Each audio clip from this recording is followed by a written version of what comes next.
Okay, y'all, we're going to talk about when you get a down pup. No matter how hard you try and everything you do, some things happen.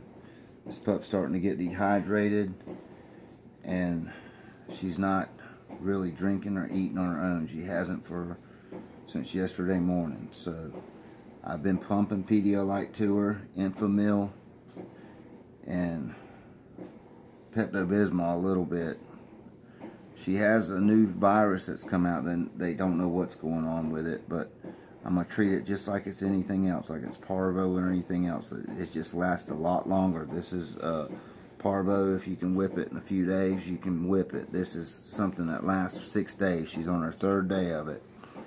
You want to keep her real calm, warm. I've been using Vet Cal to keep her calories up. You want to pump her full of antibiotics. The main thing is hydration. What you're going to have to do is I don't have lactated ringer, and nowadays the government regulates everything, and you can't get ringer without a vet prescription, and the vet wants $350 just to treat a pup for 2 days, and I can't do that. I've already treated 2 of these pups. I lost one and I saved one. This is the 3rd one that's come down with whatever this new thing is. This is how I'm treating them, with the antibiotics, the Enfamil, the Pedialyte, and the Vet Cal, and I'm making my own solution to go sub-Q. You don't want to let the dog get so dehydrated you can't bring it back. When it starts getting the count where it takes 3 and 4 seconds to come down, you need to go ahead and put some liquids in the dog. This dog has lost a lot of weight in the last 48 hours. So I'm not going to put a lot in it, but I'm going to show you how to do it. This solution here is, you want to distill water. You want to distill your water.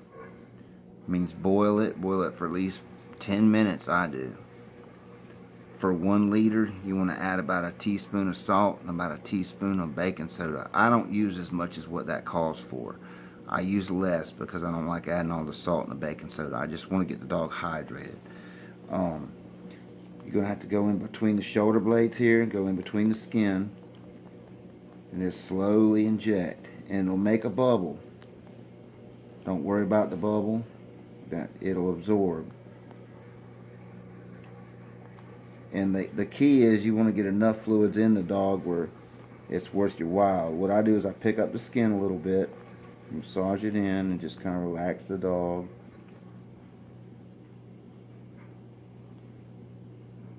It's a good puppy. Real slow.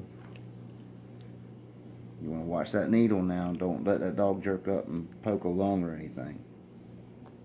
You don't want to put too much fluids in one spot either. On a dog this side, I wouldn't put more than 25-30 milligrams or cc's in each spot.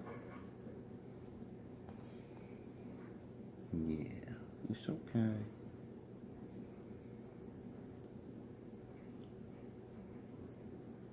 Now the vet wanted $75 each treatment of this, and for what we're dealing with here, we're talking about 6 or 7 treatments per puppy.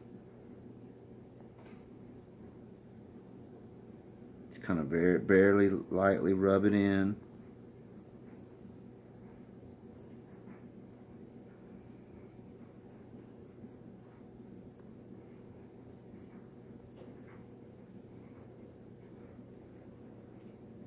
And if she gets too hard or antsy in one spot, just move it to another spot, the other side. You can go in behind the back here, right above the soft spot, and put it in there also. I know it looks rough in that bubble, but it's not a big deal. You're better off getting the fluids in them, even if you have to do it a few times. This right here, no one's going to tell you these kind of things. This is how you're going to save your pups when they get down. Another tip from ATK.